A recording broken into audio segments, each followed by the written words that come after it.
My name is Sam El-Sabri. Some of you know me as Sam. I'm a sophomore in Saybrook College. I'm a member of Yale, Students for Justice in Palestine, and the political chair of Arab Student Association at Yale. We're very happy to have with us tonight Dr. Norman Finkelstein. Dr. Finkelstein is a world-renowned political scientist, an author, as well as an expert on the Israeli-Palestinian conflict. He received his PhD in political science from Princeton University in 1988 and went on to write several highly acclaimed books which garnered praise from prominent scholars such as Roald Hilberg, Noam Chomsky, and Avi Shlam. Dr. Finkelstein is known for his rigor, as well as his attempts to, as well as his criticism of attempts to use anti-Semitism to justify Israeli policy. Before leaving the floor to Dr. Finkelstein, I'd like to remind all of us that we're here for an intellectual discussion. This is a debate of ideas, and there will be an extended Q&A session at the end of the event for you to ask all your questions and raise your concerns.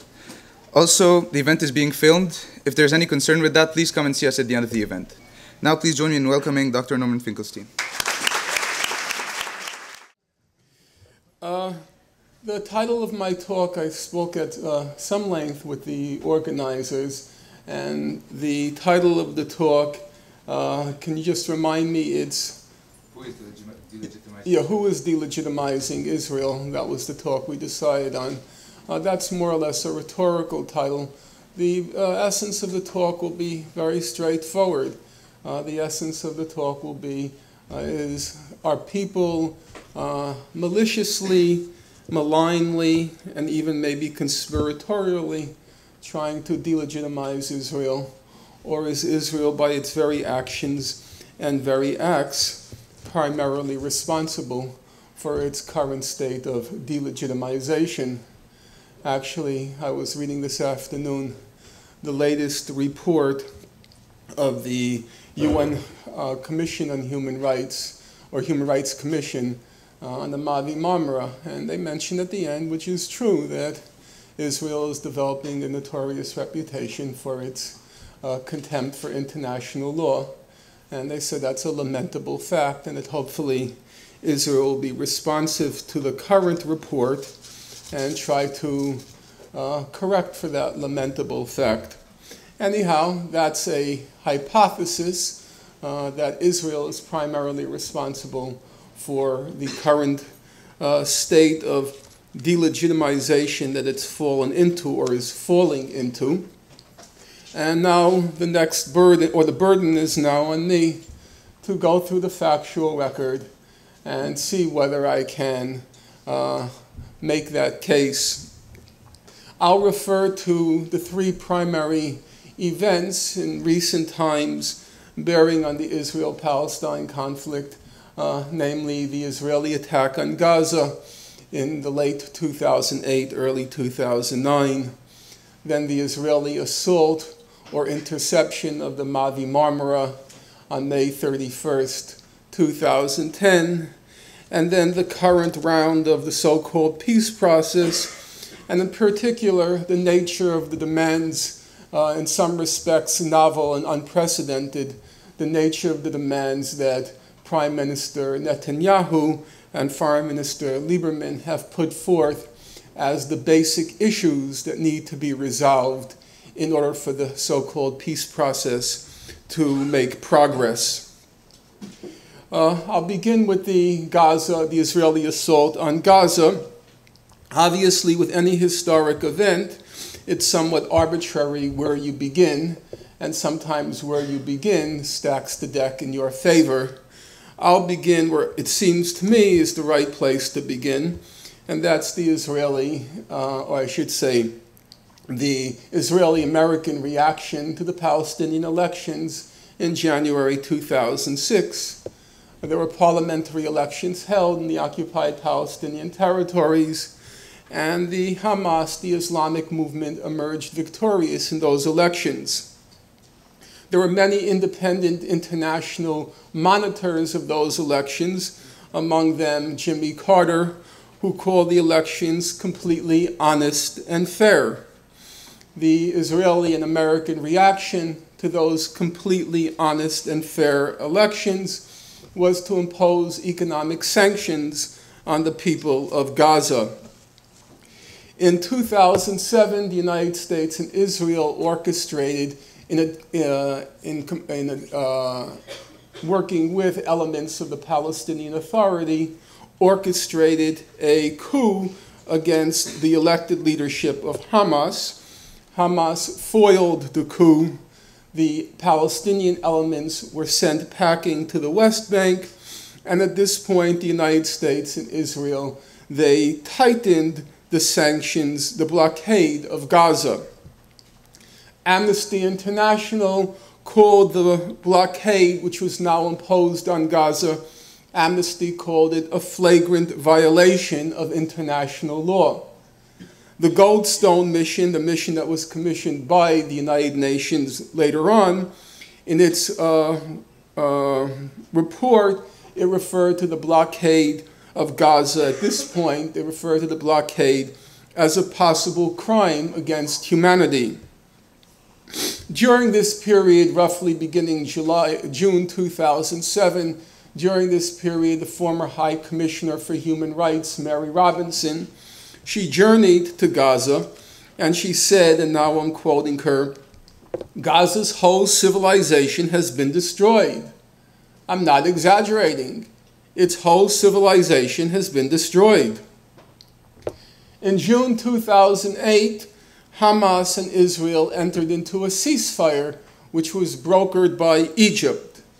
And under the terms of the ceasefire, each side had obligations.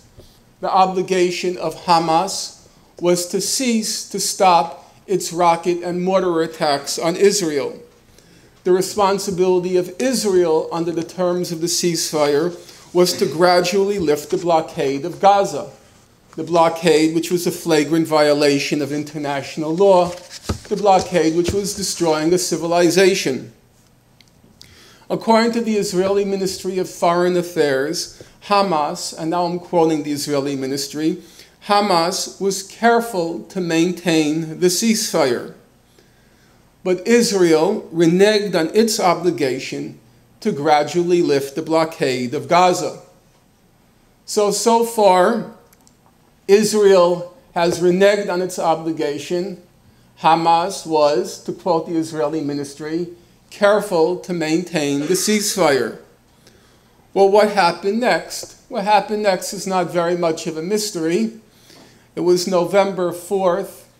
The attention of the American public and the American media was riveted to the outcome of the historic election in the United States.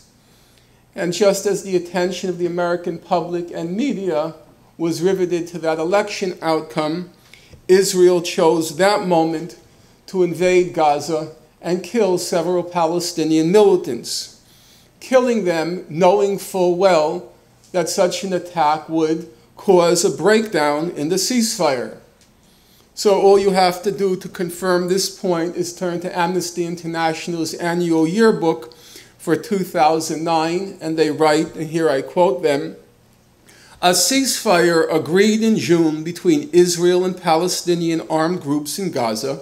It held for 4.5 months. But it broke down after Israeli forces killed 6 Palestinian militants in airstrikes and other attacks on November 4th. So the ceasefire broke down. Israel now had its pretext for its long-planned attack on Gaza, but Hamas was very stubborn. So up until the end of December, Hamas kept saying, we're ready to renew the ceasefire. We're ready to renew the ceasefire.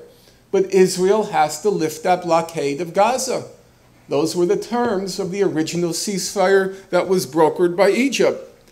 It had to lift that blockade, which was a flagrant violation of international law, which was destroying a civilization. But Israel said no, that Hamas had to unilaterally and unconditionally stop its rocket and mortar attacks on Israel. By the end of December 2008, Sarah Roy of Harvard University, who's the world's leading authority on the economy of Gaza, and as it happens, the daughter of a survivor of Auschwitz concentration camp, Sarah Roy wrote, "The breakdown of an entire society is happening in front of us. But there is little international response beyond UN warnings, which are ignored. And at this point, the people of Gaza, Hamas, they really had only two options, two stark options. One was to gradually acquiesce in their asphyxiation, or two, to fight. Hamas, the Palestinians, chose to fight, although it was largely a symbolic resistance. Even the former Israeli commander in Gaza, he said at the time, "You cannot just land blows, leave the Palestinians in Gaza in economic distress, and then expect that Hamas will just sit around and do nothing." It's easy enough to condemn Hamas for those rocket and mortar attacks, but those who condemn it still have, it seems to me, an obligation to say, what other choice do they have? Otherwise, these critics are in effect saying that the people of Gaza had a legal, a moral obligation to just lie still and die. In any event, Israel decided on December 27th to expedite, to accelerate, to catalyze the process, and it launched its assault on Gaza. And the assault lasted about 22 days, or as Amnesty International put it, the 22 days of death and destruction. Now, what did happen during those 22 days? Nowadays, when you hear references to Gaza, people refer to the Gaza War. There was a war in Gaza. In fact, I was reading just this morning or yesterday on the plane, I was reading the latest report on follow-up report to the Goldstone mission, and it's a very impressive report, I have to say. It was chaired by the former president of the International Law Commission, and actually one of the three members of the mission, I was surprised to learn, was a former state Supreme Court justice from New York, distinguished Supreme Court justice. And the report they came out with, in my opinion, was very excellent. It was very professional, a very impressive piece of work. I had my reservations about some things, and one thing that I immediately marked off in my version was they referred to the intensity of the clashes between the IDF, the Israeli army, and the armed Palestinian groups.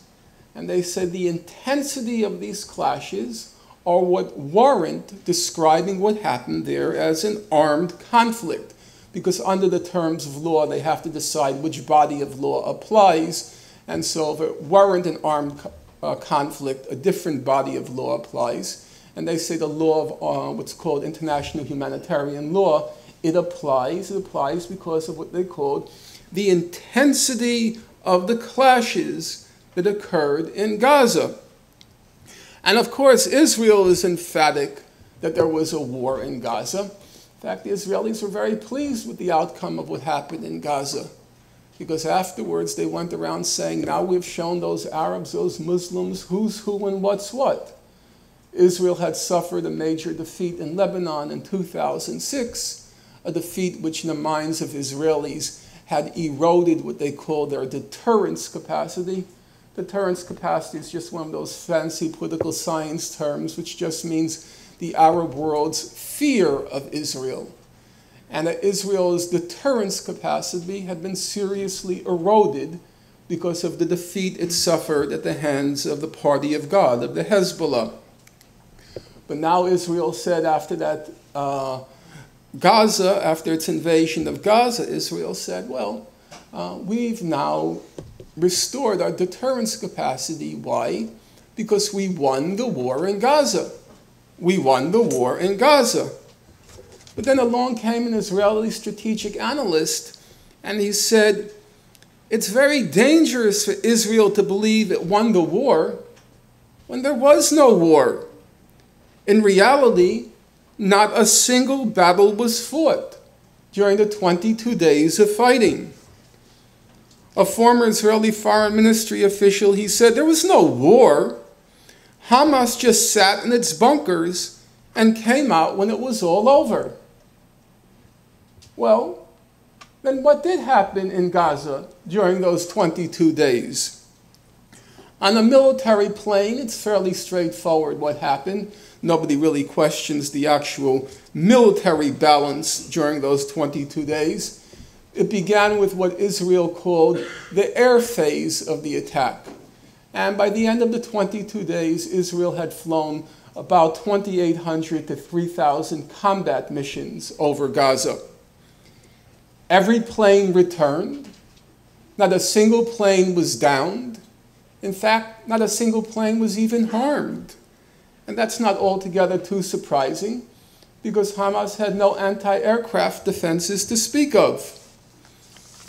After the first week of the attack, Israel began what it called its air and ground invasion of Gaza. And Israeli soldiers were equipped with special night warfare technology. Hamas, they couldn't even see the Israelis during the ground offensive. Whatever encounters occurred, they occurred at night. Well, no planes downed. A ground offensive where Hamas couldn't even see the Israelis, let alone fight them. So what happened in Gaza? Well, actually, we have a pretty good idea of what happened in Gaza from what law students might call, or even the layperson might call, unimpeachable sources, namely the Israeli soldiers themselves. After the attack on Gaza, many Israeli soldiers came forward to describe what they experienced, what they witnessed during those 22 days. And here's what they had to say. Soldier, there was nothing there. Ghost towns. Except for some livestock, nothing moved. Soldier, most of the time it was boring. There were really not too many events. Soldier, I did not see one single Arab the whole time we were there, that whole week. Soldier, everyone was disappointed about not engaging anyone. Soldier, usually we did not see a living soul, except for our soldiers, of course, not a soul. Soldier, go ahead, ask the other soldiers how often they encountered combatants in Gaza. Nothing. No one. Soldier, there was supposed to be a tiny resistance force when we entered Gaza, but there just wasn't any. No battles. No soldiers, enemy soldiers in the field. No foe to tangle with. It sounds almost surreal. In fact, some people I noticed were even smiling. But that's only half the picture. The other half of the picture, you're a conscientious audience, I'm certain, so you should investigate on your own. I grew up in an era where a lot of people used to wear the button. It was a black button with white lettering, and it said, "Question authority." Thank you so much. It was question authority, and you too should question authority. There was a nice little Jewish boy in the 19th century named Karl Marx, and he was a smart little boy. Presumably, if he had lived here, he would have been going to Yale. And he was once asked the credo by which he lives. Now, he was a smart boy, so of course he answered in Latin. And he said, "De omnibus dubitandum," to doubt everything. And that's a reasonable credo by which to live, I think. It's a hard one to live by, but it's a reasonable one. So you should look for yourself. All you have to do, it's pretty simple. You go to your Google search and you enter the words, "breaking the silence." And if you enter those words, what will come up on the screen is a collection of testimonies, one of the collections of testimonies by Israeli soldiers. And then you go to the search function and you enter the word insane. And if you enter the word insane, it comes up once, twice, 3 times. Insane, insane, insane, insane. Over and over again. The soldiers were not interviewed together. They were interviewed separately, so they weren't cueing each other. But the same word kept leaping to each soldier's mind. Israel used insane amounts of firepower in Gaza. Israel used insane amounts of firepower in Gaza. Israel used insane amounts of firepower in Gaza. No soldiers in the field, no battles, but insane amounts of firepower. One soldier said, "This was firepower such as I had never known before. There were blasts all the time. The earth was constantly shaking." Another soldier said, "On the ground you heard these thunderous blasts all day long. I mean, not just tank shelling, which was a tune we'd long gotten used to, but blasts that actually rocked our outpost, to the extent that some of us were ordered out of the house we were quartered in for fear it would collapse." The Israelis commandeered Palestinian homes. They were firing into the distance, but the insane amounts of firepower were quaking the ground beneath their feet. So much so they were told to leave the houses they were in for fear the houses would collapse on them. So what did happen in Gaza? Actually, the Israeli soldiers came up with the best metaphors, or I should say, the most telling metaphors. One soldier said, "It felt like hunting season had begun. Sometimes it reminded me of PlayStation 2 computer game." Another soldier said, "You felt like a child playing around with a magnifying glass, burning ants." You felt like a child playing around with a magnifying glass, burning ants. Oh, I was a kid. I had my magnifying glass. I don't know if young people even know what a magnifying glass is anymore. It was a rather primitive but appealing piece of technology for a child. Take the magnifying glass, focus the rays of the sun, and turn an anthill into crispy critters. I'm not particularly proud of it anymore, but I can say even at that age I suffered from the delusion that I was engaged in a war with the ants. And in fact, the image of a magnifying glass burning ants was a remarkably accurate one.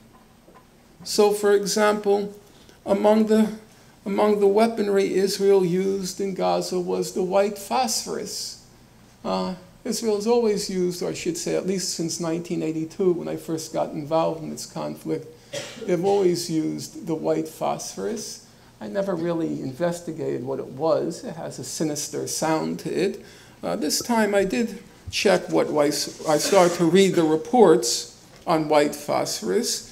White phosphorus reaches a temperature of 1,500 degrees Celsius. 1,500 degrees Fahrenheit, 816 degrees Celsius.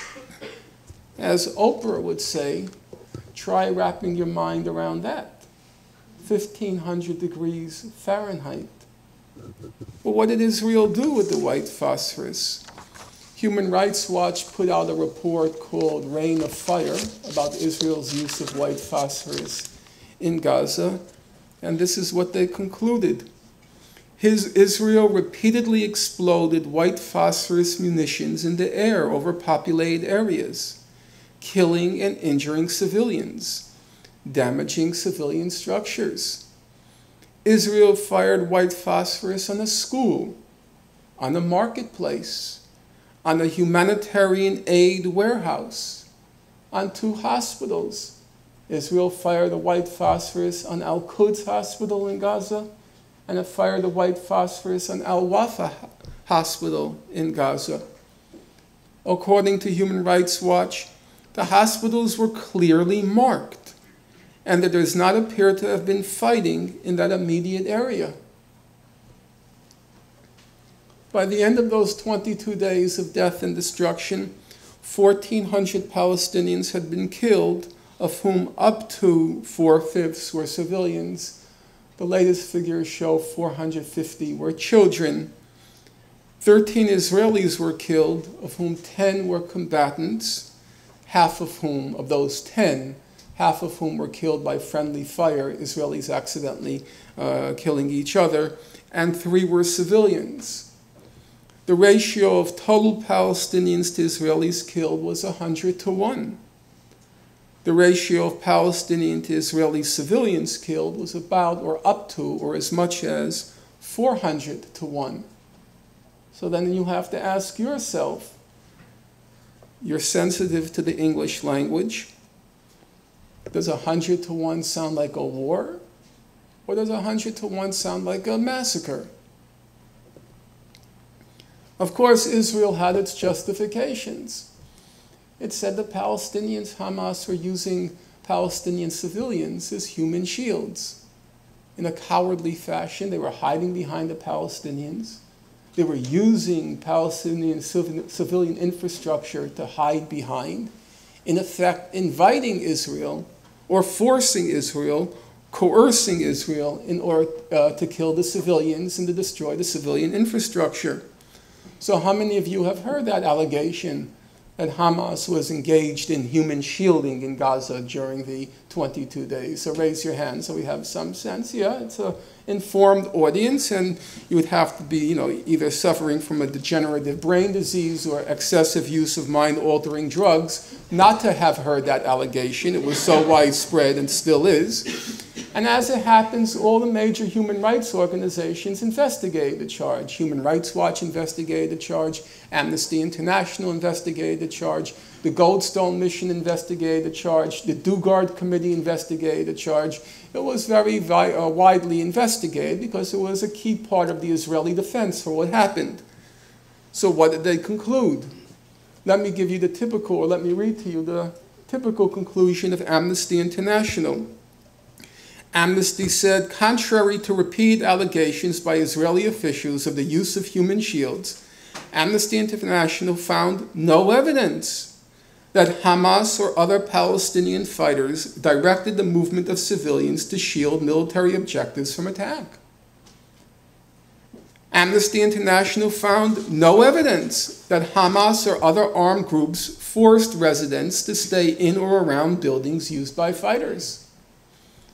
Amnesty International found no evidence that fighters prevented residents from leaving buildings or areas which had been commandeered by militants. Just didn't happen. Now here's an interesting question, perhaps an illuminating one. Nearly everyone, and maybe it was everyone in this room, had heard that had heard the Israeli allegation that Hamas used Palestinian civilians as human shields. Now, how many of you, speaking honestly and candidly, how many of you were aware that no human rights organization substantiated the Israeli claim? They said there was no evidence for it. How many are aware of that? Now look around. It's not without interest.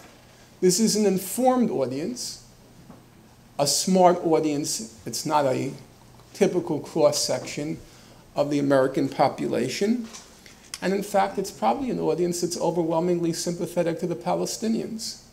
And I counted 4 hands that went up. Even if it were true that Hamas had engaged in human shielding, it still could not explain the civilian deaths in Gaza.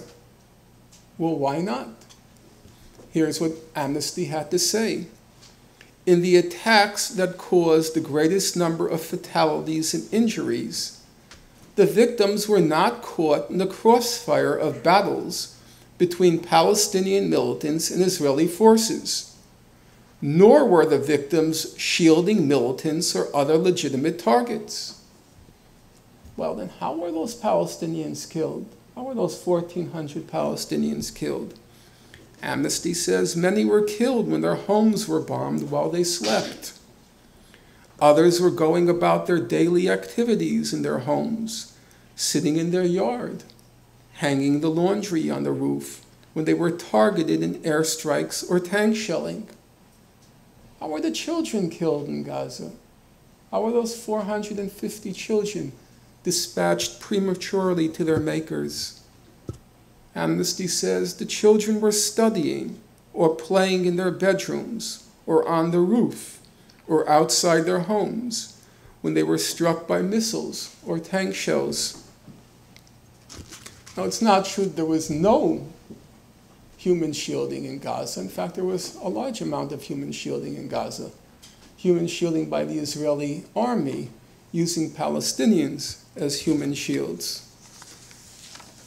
All the human rights organizations, and as it happens, the last figure I read, believe it or not, is there were about 300 separate human rights reports on what happened in Gaza by international organizations, by ad hoc organizations, many by Israeli human rights organizations, and fewer but still substantial ones by Palestinian human rights organizations. And they all reached the same conclusion, that Israel committed multiple war crimes and possibly or definitely crimes against humanity in Gaza. They all conclude that Hamas committed comparable crimes, but on an incomparably smaller scale. Because after all, how many crimes can ants commit against a child, incinerating it with a magnifying glass?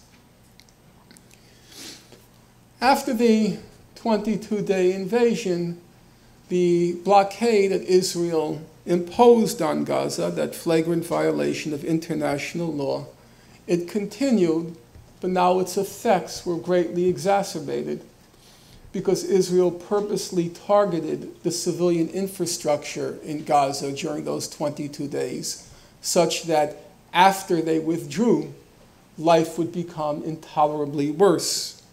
So, for example, Israel targeted the only operative flour mill in Gaza, the Al-Badr flour mill. Israel targeted 22 of the 28 cement mixing factories in Gaza to make it impossible for the Palestinians to rebuild after the massacre. Israel left behind 600,000 tons of rubble in Gaza, but nothing now could be rebuilt. On May 31st, another attempt was made to break the blockade of Gaza by a flotilla which came to be called the Gaza Freedom Flotilla. Israel denied the necessity of such a flotilla. It said, there's no humanitarian crisis in Gaza. But all the major humanitarian organizations and human rights organizations reached an altogether different conclusion. Oxfam said, contrary to what the Israeli government states, the humanitarian aid allowed into Gaza is only a fraction of what is needed to answer the enormous needs of an exhausted people. Human Rights Watch said the blockade has severely damaged the economy, leaving 70 to 80% of Gazans in poverty. The World Health Organization said Israel is blocking vital medical supplies from entering the Gaza Strip. The International Committee of the Red Cross, it said, the blockade is having a devastating impact on the 1.5 million people living in Gaza. Among human rights and humanitarian organizations, there was a consensus that indeed there was a severe humanitarian crisis in Gaza. But still, the debate that ensued just before and just after the Mavi Marmara attempt to enter Gaza, there was a debate, but the debate went something like this. Israel said there was no humanitarian crisis in Gaza because the Palestinians were being put on a starvation plus diet. And the humanitarian organization said, no, not true. The Palestinians were being put on a starvation diet. And the whole nature of this debate, in effect, obscured the most fundamental point. What right did Israel have to put the people of Gaza on any diet? Starvation or starvation plus? Even Israel's toughest critics, they said, well, it is true that Israel has the right to prevent weapons from reaching Gaza.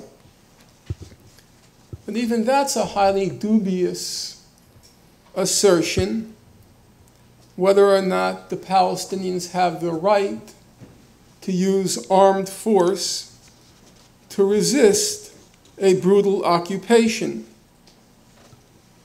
Now, that's a contentious issue, whether they have that right, a contentious issue under international law.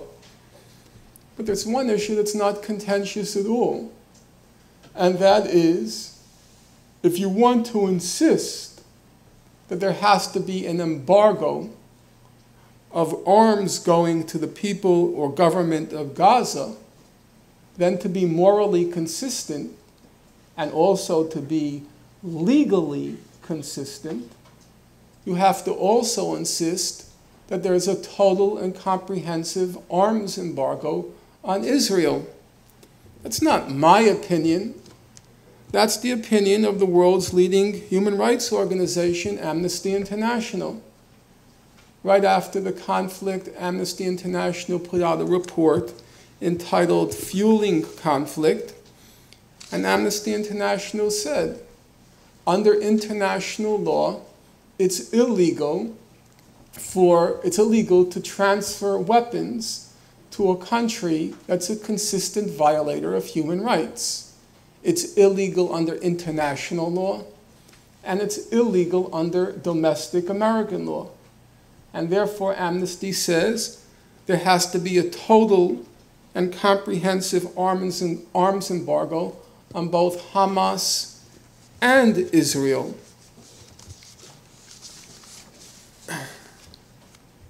It'll probably never be known exactly what happened on that fateful night on the Mavi Marmara. There was, to my thinking at any rate, but you should use your own judgment, there was a quite compelling account, reconstruction of what happened in the report that was just issued yesterday by the Human Rights Commission, or three people who were on the Human Rights Commission. It was a remarkably serious and sober report, and I would urge all of you, before you take the word of the headlines or the Israeli criticism, it's not a short report, it's about 56 pages, but to take the trouble to read it for yourself. And they attempt to give their reckoning of what happened based on apparently a lot of evidence and a lot of interviews, but we'll never really know the exact sequence of events of what happened, but they're also almost completely irrelevant, because the basic facts are these. There's a consensus among human rights and humanitarian organizations that there was a humanitarian crisis in Gaza. There's a consensus that the Israeli blockade of Gaza is a form of collective punishment under international law, and therefore it was a flagrant violation of international law. The flotilla leadership, it offered to have the cargo on board the ships checked. Israel expressed no interest whatsoever in inspecting the cargo before it entered Gaza. The cargo had already been rigorously inspected at the point of departure, and Israel has never made the claim to this day that there were in fact weapons aboard the Mavi Marmara which were directed to Hamas. Well, there's a very basic legal principle, very easy to understand. You cannot get a right from a wrong. That's a fundamental legal principle. It sounds a little bit complicated, but it's really straightforward. If what you're doing is illegal, then you have no right to use force to enforce what itself is illegal. The blockade of Gaza was illegal, and therefore Israel had no right to use force to enforce the blockade of Gaza. And that was the conclusion, put much more elaborately and with much greater sophistication, but still I think I distill its essence. That was the conclusion that the Human Rights Commission committee reached in the report yesterday. And so, leaving aside what happened, as I said, the exact sequence of events of what happened on the boat, the fact of the matter is, from the get-go, what Israel did was illegal under international law. But let's, for the sake of argument, grant, for argument's sake, let's grant that Israel had the right to intercept the ship, or ships. The question still arises, why did it resort to violent force? As many Israelis conceded, Israel had a range of relatively benign options to choose from. It could have disabled the propeller on the boat. It could have disabled the rudder on the boat. It could have disabled the engine on the boat and then just towed it to Ashdod, the Israeli port. Israel has a formidable navy. Why didn't it just block the boats from going to Gaza? Even on Israel's own terms, a commando raid was a bizarre choice, because after the attack, as most of you will remember, Israel kept saying on its behalf, we didn't expect violence. We didn't expect a violent resistance. We thought they would peacefully and non-violently concede. But then there's an obvious question. If they didn't expect violence, then why did they launch the attack in the dead of night? If they really expected that it would be just non-violent civil disobedience, then why didn't they board the boat in broad daylight? In fact, why didn't they bring a complement of journalists to show everyone that the Israelis had no intention to use violence?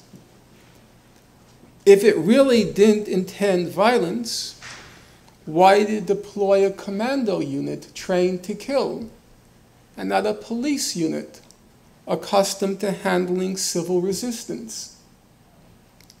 The reasonable inference is that Israel wanted a bloody confrontation, although probably not on the scale that ensued after the Israeli commandos panicked at the passengers' determined resistance, and then Israel exacted more deaths in revenge.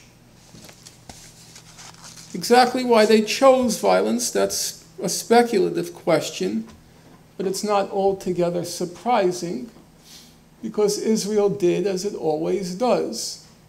At the beginning, the first 5 ships that went to Gaza, it's been going on for about a year and a half now, the first 5 ships Israel just let pass and go to the Gaza port. And their reasonable expectation was that as public interest in the flotilla waned, the organizers would become dispirited and abandon their undertaking. But it didn't happen. The flotillas kept coming. And then on the 6th flotilla voyage to Gaza, Israel rammed and intercepted the vessel. And so now the violence begins to escalate, but the boats keep coming. And so when ramming the vessels and intercepting the vessels didn't work, it's not altogether surprising that Israel would then resort to murderous force in order to deter vessels from going to Gaza, which is exactly what Israel has done to the nonviolent resistance in the West Bank. At the beginning, the resistance to the wall that Israel's building, the resistance began with Israel allowing it. And they were hoping that these demonstrations would peter out from lack of international interest. But then the demonstrations began to grow and grow and grow some more. And at that point, Israel started to use murderous force against the demonstrators in villages like Bile'im. So as one Israeli columnist put it in Haaretz, he wrote, "What happened in the Mavi Marmara is very similar to what Israel has been doing every week for the past 4 years in Bile'im, injuring and killing unarmed civilian protesters who are demanding their basic rights." There are many things to say about that particular sequence of events and their outcome.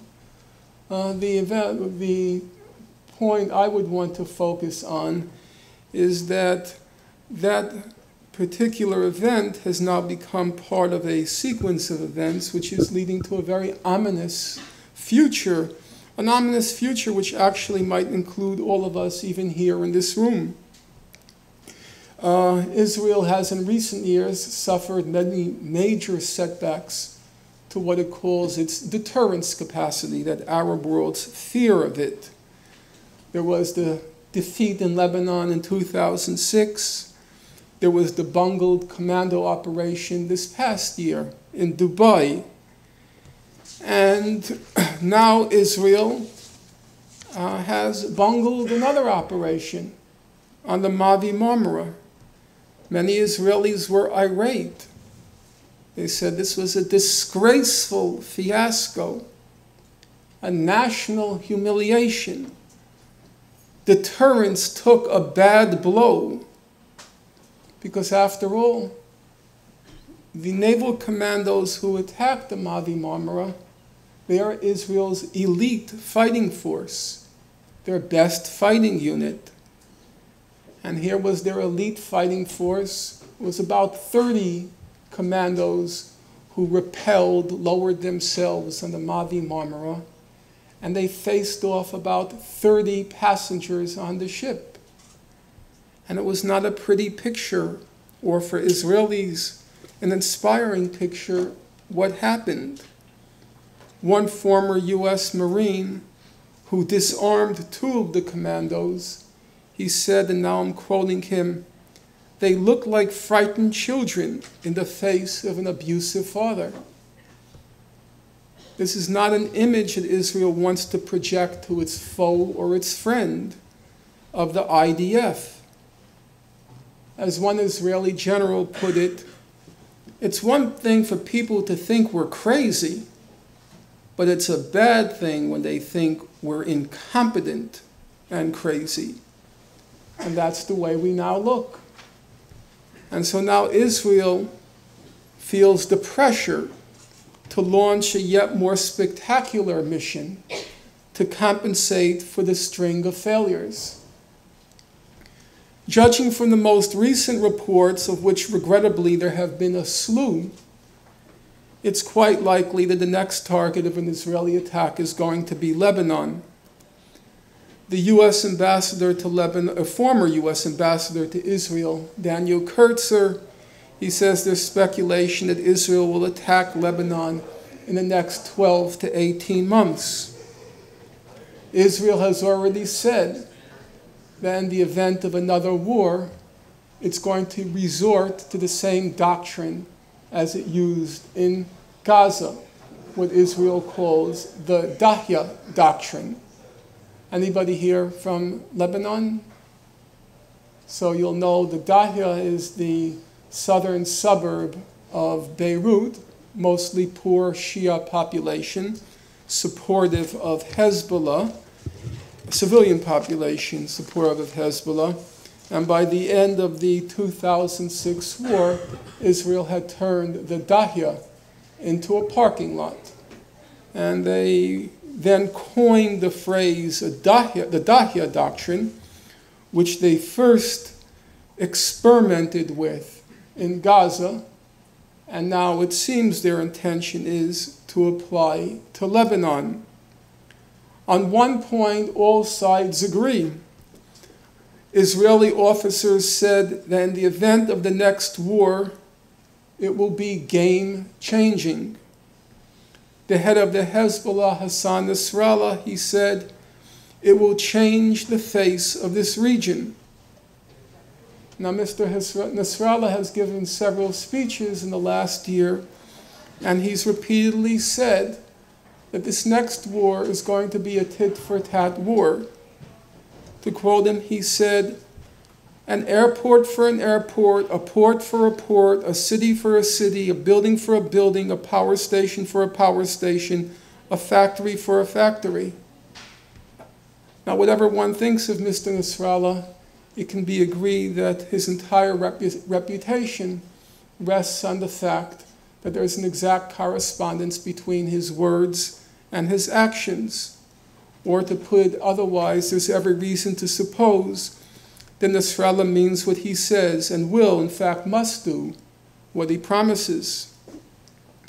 And then you have to ask yourself, what will happen if Hezbollah missiles are directed at Tel Aviv?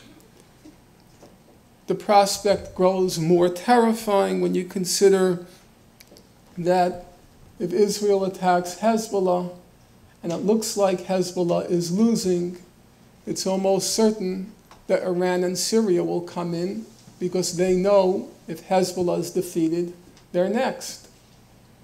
On the other hand, if the war goes awry for Israel, it's almost certain that the United States will intervene on Israel's behalf.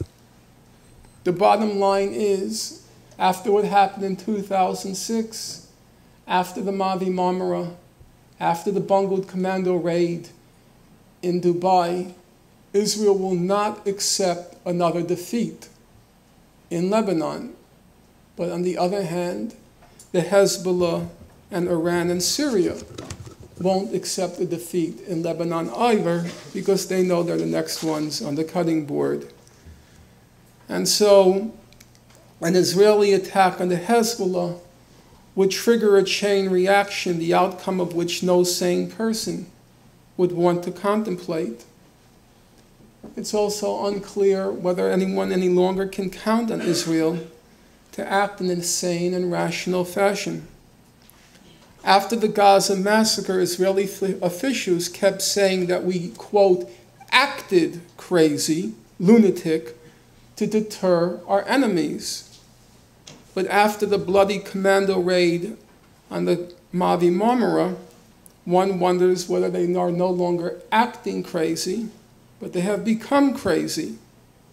Or as the Israeli human rights activist, veteran human rights activist, Uri Aveniri put it, he said, only a crazy government that has lost all restraint and all connection to reality could do something like that. Consider ships carrying humanitarian aid and peace activists from around the world as an enemy and sending massive military force to international waters to attack them, shoot, and kill. So where do we stand now? The blockade of Gaza continues. Although there have been some restrictions on food, Israel still bans the necessities for manufacture in Gaza and has put very stiff conditions on the entry of the critical building material to rebuild Gaza. The Israeli human rights organization, Gisha, it said, the burdens on the entrance of construction material turned the promise of allowing reconstruction in Gaza into a dead letter. The UN says at the present rate, it would take approximately 75 years to bring in the materials needed to reconstruct Gaza. Israel has also severely restricted the exports from Gaza, not allowing thereby the economy to be restored, and it has restricted the free movement of Gazans from everything to scholarships abroad, to getting medical care abroad. Oxfam International, the humanitarian organization, says the international community must pressure Israel to fully and immediately lift the blockade. What Gaza needs most are jobs, raw materials for reconstruction and for industry, and the ability to export. Not just short-term aid and consumer goods like jam that without a job, most Gazans can't afford. As I said, there was a very professional report done on the Mavi Marmara that was released yesterday or this morning.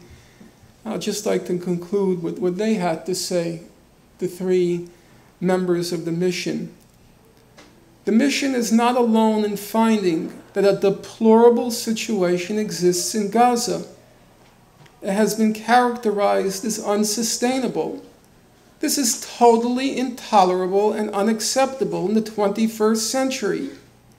It is amazing that anyone could characterize the condition of the people there as satisfying the most basic of acceptable standards. If people now have awakened to what happened in Gaza, it's owing entirely to the historic achievement of the Freedom Flotilla, and that achievement should not be lost. A nonviolent international grassroots initiative proved able to force the hands of the world's mightiest powers. It was only on the day after the martyrdom of the 9 passengers in the Marmara that the powers that be in the world suddenly awakened to the realization, as they said singly and in unison, they suddenly discovered the blockade of Gaza was unsustainable and had to be lifted. Were it not for the Mavi Marmara, the merciless Israeli blockade of Gaza would still fully be in place.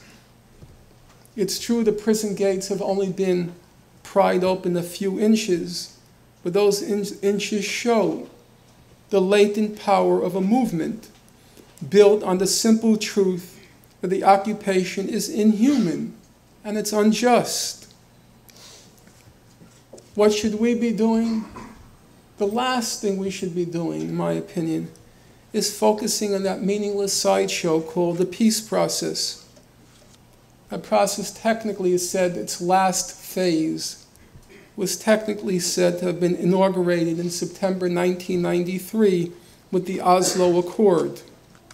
17 years have elapsed.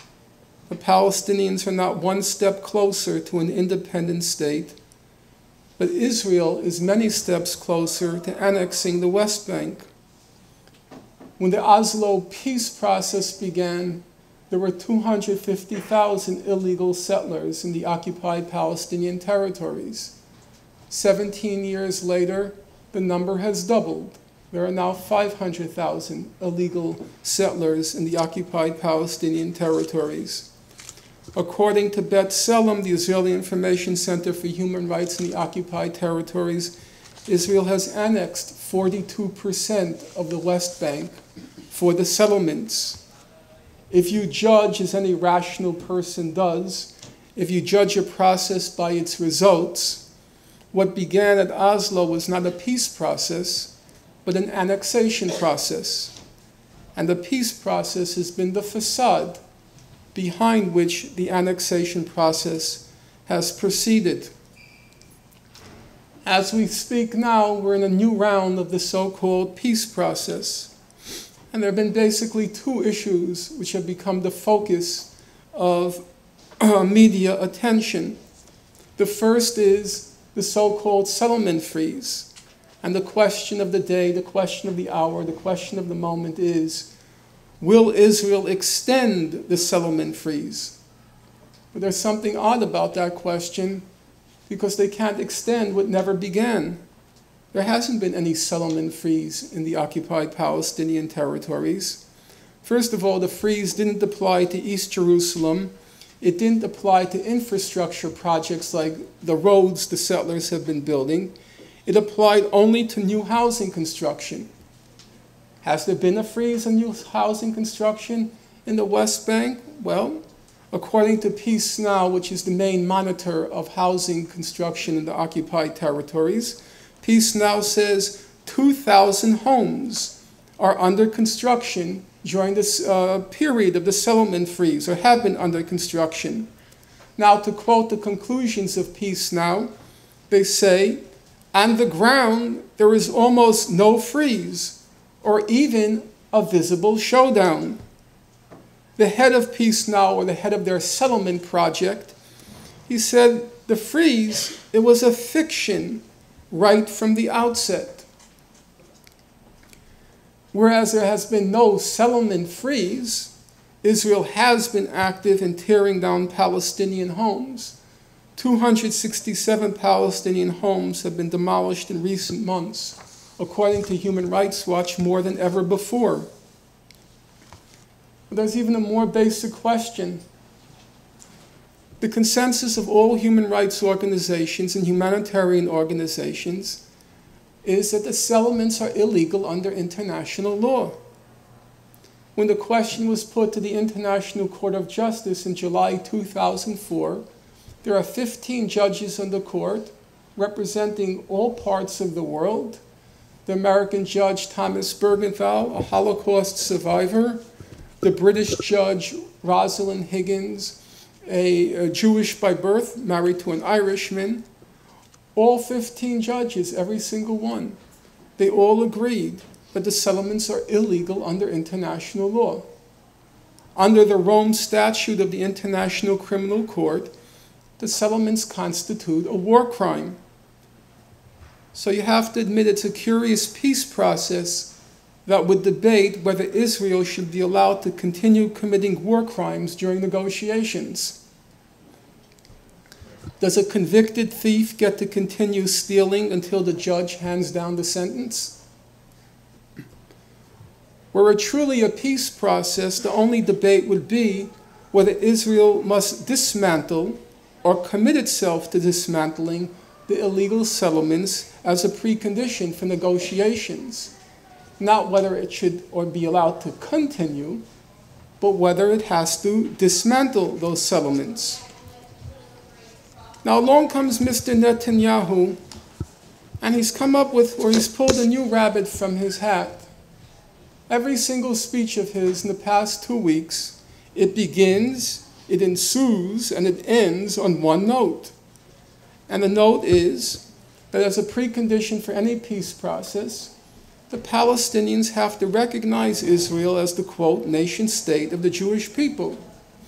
Actually, I noticed a few people in this room, they emailed me a statement put out by Yale's Students for Israel, and they suggested, they recommended as one of the questions that's put to me, whether I believe, yes or no, whether I believe that Israel is the nation state of the Jewish people.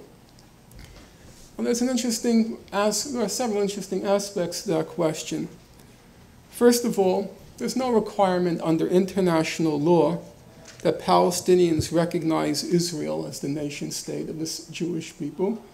A requirement, a reasonable requirement, is that Palestinians should recognize Israel as having the same rights and burdens as any other state in the international community.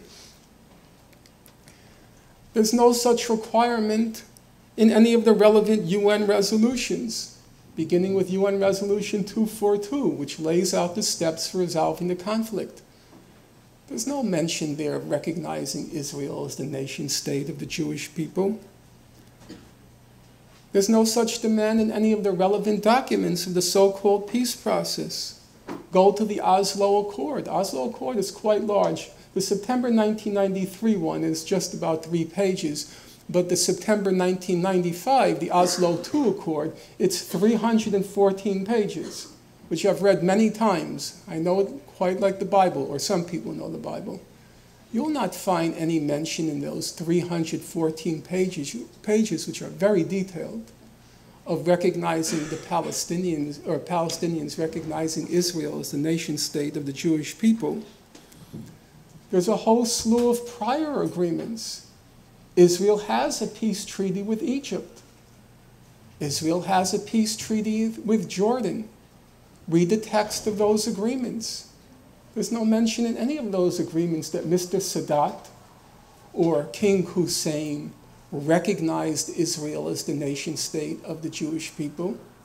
If you read Mr. Netanyahu nowadays, he says we have to follow the positive example, the heroic example of Mr. Sadat and Mr. Hussein. Okay, fine. But in their positive, heroic examples, they never recognized Israel as the nation state of the Jewish people.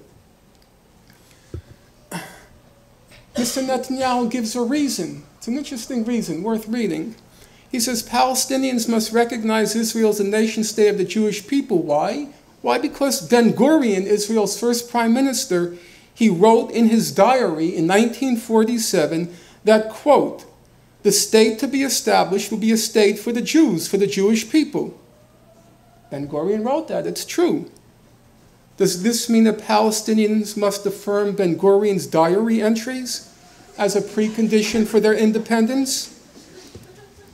And then there's another question. I was asked in this leaflet, yes or no, do I support Israel as the nation state of the Jewish people? But what does that mean? There's no agreement among Israelis over what that means. Does it mean Israel is my state? I'm a member of the Jewish people. Does it mean it's not the state of the Palestinian citizens of Israel because it's the nation state of the Jewish people? When Israel's former Supreme Court justice just retired, actually he taught at Yale Law School last year, right, Aaron Barak, he himself said, and now I'm quoting him, we still have not worked out properly the interrelationship between the Jewishness of the state and the fact that it is a state of all of its citizens. Not even the former Supreme Court Justice of Israel knows what the term means. But Mr. Netanyahu says it's a precondition for peace that Palestinians recognize Israel as a nation state of the Jewish people. Well, some people say, but wait, that partition resolution of 1947, the partition resolution, it says that there will be two states in Palestine, an Arab state and a Jewish state. And that's true, it does. And I went back and I checked what that partition resolution had to say in the topic. This resolution which divided Israel into two states. The partition resolution was very emphatic. It said the Jewish state must guarantee all persons equal and non-discriminatory rights in civil, political, economic, and religious matters.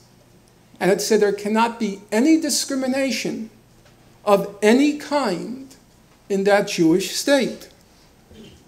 And then there was Mr. Ben-Gurion himself.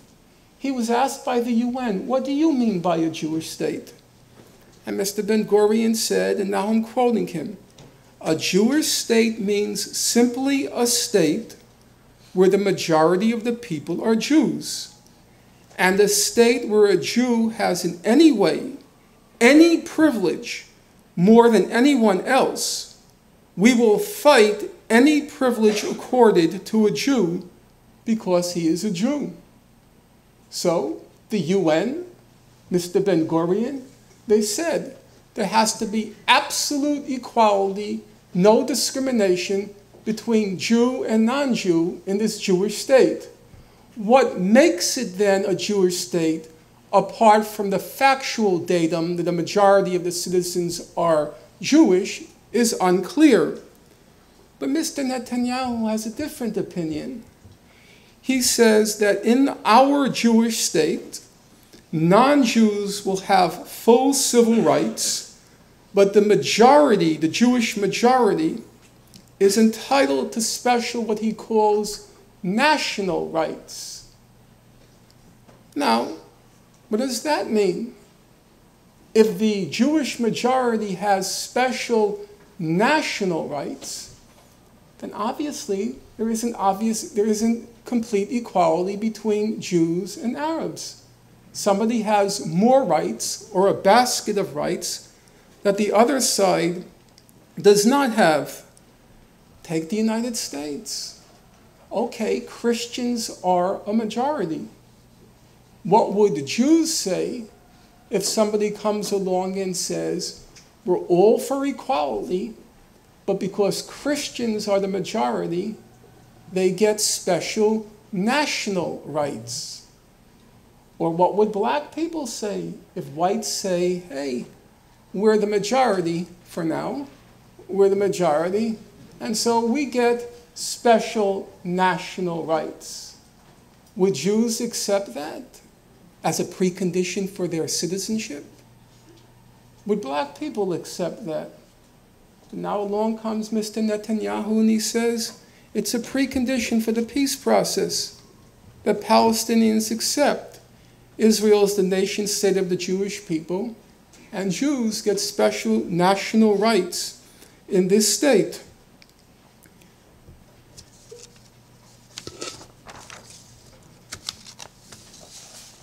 There's another point, and I'll leave it at that, and that is if we're going back to the partition resolution, which is what Israel is now saying, then we have to go back to all the terms of the partition resolution.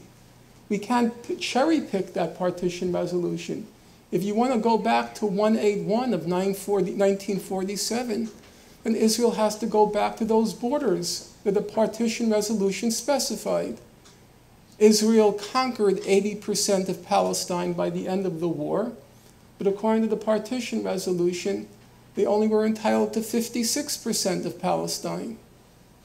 So do we really want to go there? Do we really want to go back to that partition resolution? That's only the beginning of the problem. Because now along comes Mr. Lieberman, the nightclub bouncer from Russia. And Mr. Lieberman says the borders have to be redrawn. We have to redraw the borders and exclude from Israel the potentially disloyal Palestinian Arab minority. We have to cut them out because they're potentially disloyal. That sounds like a plausible argument, some might think at least. But then, like any moral argument or legal argument, its justice can only be tested if it's applied across the board.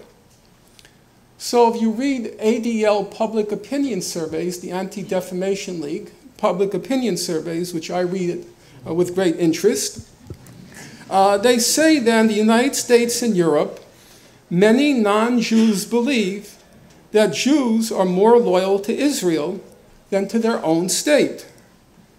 And for all anyone knows, it might be true, who knows? David Ben-Gurion, he said, the duty of every Zionist living abroad is to assist the state of Israel in all conditions and under any circumstances, whether the government to which the Jews in question owe allegiance desire it or not. So it was Mr. Ben-Gurion's opinion that Jews' first loyalty should be not to the state where they're citizens, but to the state of Israel.